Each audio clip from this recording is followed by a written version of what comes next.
Assalamualaikum warahmatullahi wabarakatuh. Selamat datang di pembelajaran online Pendidikan Kewarganegaraan kelas 11 semester 1 bab 2 yaitu Sistem Pemerintahan di Indonesia.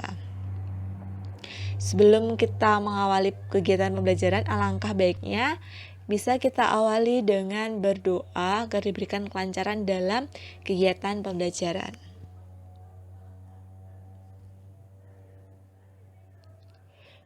Setelah ini, kalian bisa menyiapkan buku tulis maupun buku penunjang lainnya yang bisa membantu dalam proses kegiatan belajar. Nah, di bab 2 ini kita masih melanjutkan pertemuan minggu lalu. Di part 2 ini nanti kita akan pelajari lebih lanjut tentang sistem pemerintahan di Indonesia. Mengingat terlebih dahulu, minggu kemarin kita sudah mempelajari tentang jenis-jenis maupun pengelompokan dari sistem pemerintahan, yaitu ada 3 apa saja? Sistem pemerintahan presidensial, sistem pemerintahan parlementer, dan campuran. Nanti di sini akan dijabarkan sistem pemerintahan yang ada di Indonesia.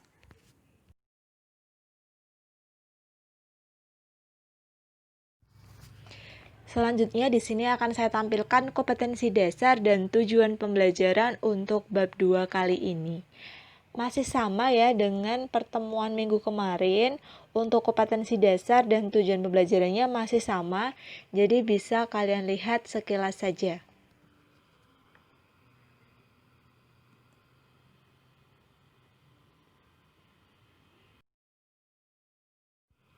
Sebelum kita lebih lanjut ke materi tentang sistem pemerintahan di Indonesia, saya ingin tanya nih, tahukah kalian tentang sistem pemerintahan di Indonesia saat ini?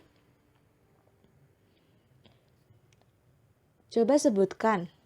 Kalian bisa menuliskan pengetahuan kalian tentang sistem pemerintahan di Indonesia melalui kolom komentar. Nanti kita bisa berdiskusi bersama-sama ya. Kalau belum tahu, tidak apa-apa. Nanti kalian juga akan mengetahui di materi kali ini.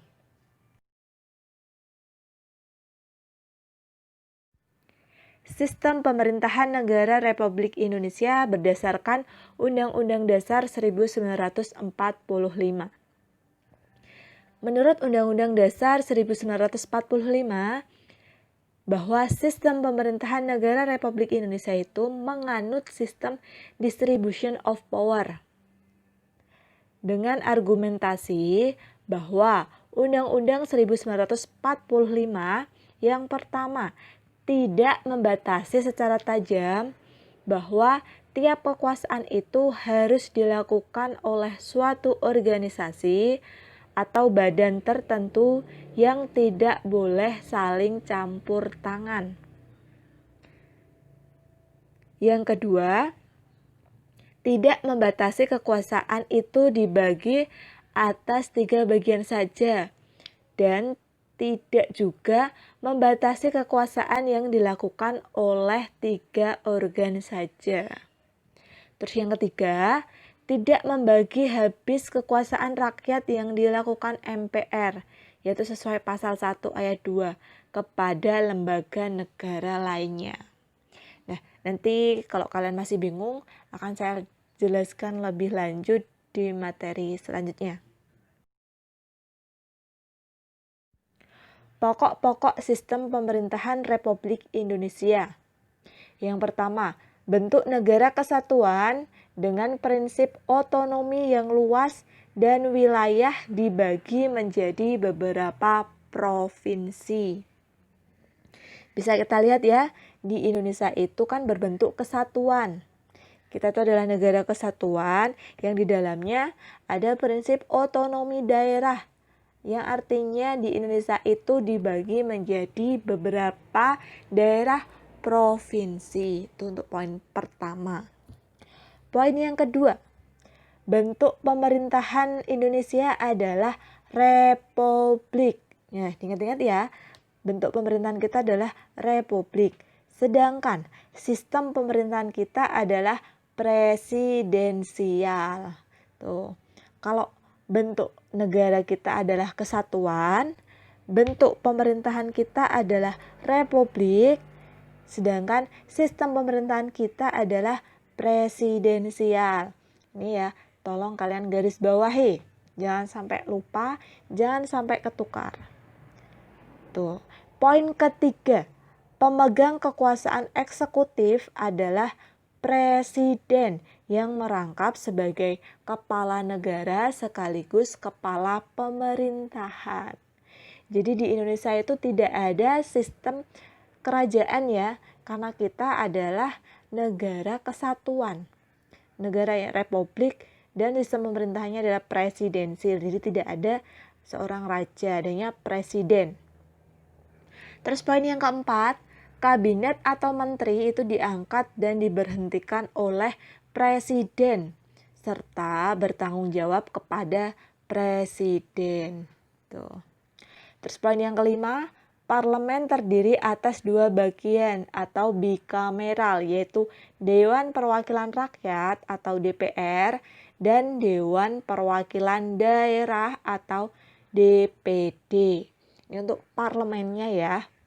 Terus untuk poin yang keenam yaitu kekuasaan yudikatif, yaitu dijalankan oleh Mahkamah Agung dan peradilan di bawahnya, yaitu Pengadilan Tinggi dan Pengadilan Negeri, serta sebuah Mahkamah Konstitusi dan Komisi Yudisial.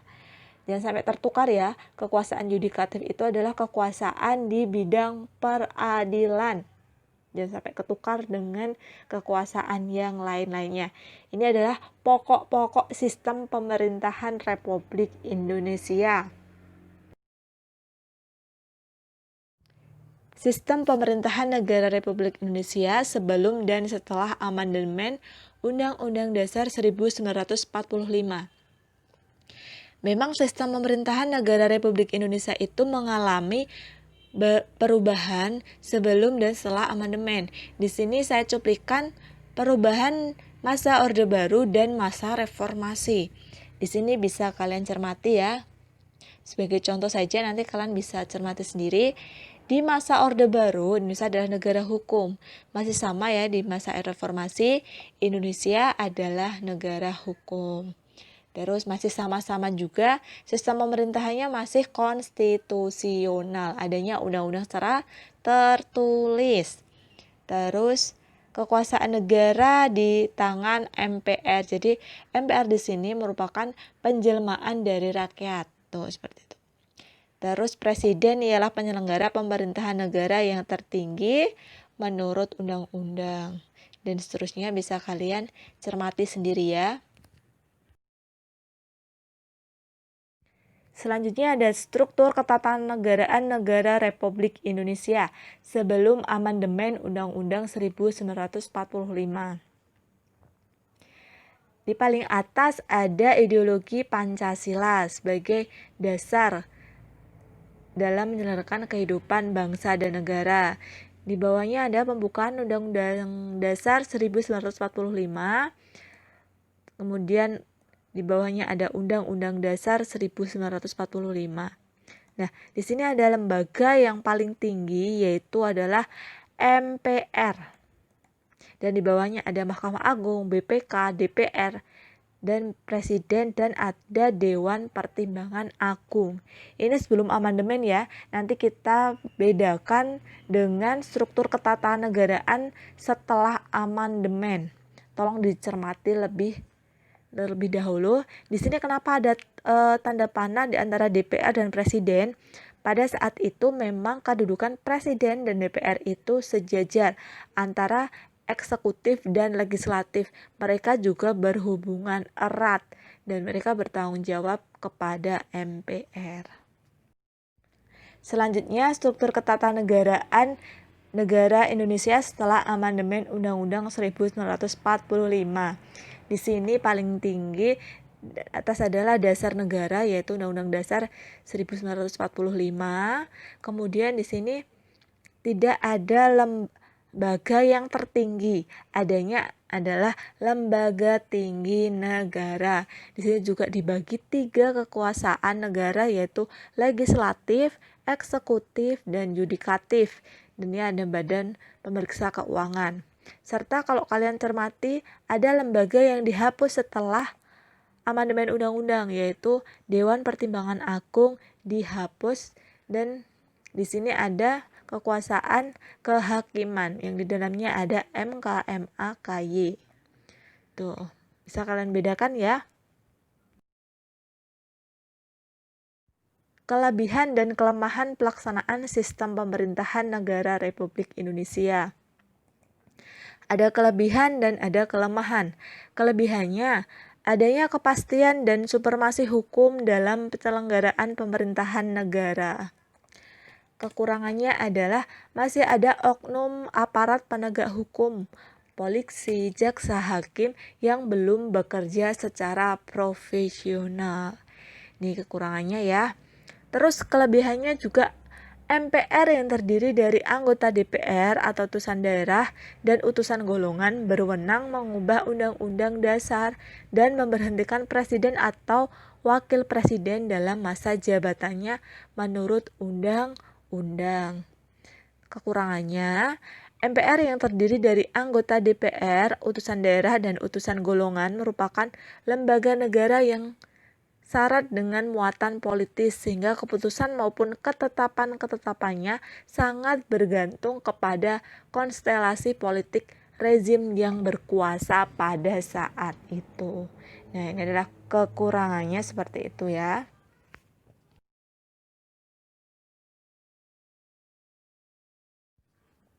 Adapun kelebihan yang lain yaitu jabatan presiden atau eksekutif tidak dapat dijatuhkan oleh DPR dan sebaliknya presiden juga tidak dapat membubarkan DPR. Presiden dengan DPR bekerja sama dalam pembuatan undang-undang. Tapi ada juga kelemahannya yaitu pengawasan rakyat terhadap pemerintahan kurang berpengaruh sehingga ada kecenderungan eksekutif lebih dominan. Bahkan dapat dikatakan cenderung otoriter. Demikian juga pada masa Orde Baru, meskipun ada lembaga-lembaga negara yang lain, namun kurang berfungsi sebagaimana mestinya. Terus ada kelebihan juga yang lain seperti jalannya pemerintahan cenderung lebih stabil karena program-program relatif lancar dan tidak terjadi krisis kabinet karena di sini menteri-menteri itu bertugas untuk membantu presiden. Tetapi ada juga kelemahannya yaitu jika para menteri yang terdiri dari orang-orang yang jujur, bersih, dan profesional, program pemerintah itu tidak berjalan dengan efektif atau tidak berpihak pada rakyat. Maka yaitu banyak program pemerintah yang tidak berjalan sebagaimana mestinya atau muncul juga kasus-kasus KKN atau korupsi, kolusi, dan nepotisme karena orang-orang yang duduk di kursi pemerintahan itu mereka yang tidak jujur, tidak bersih, dan tidak profesional. Kalian juga bisa menambahkan hasil analisis kalian tentang kelebihan dan kelemahan sistem pemerintahan yang di Indonesia berdasarkan hasil analisis kalian.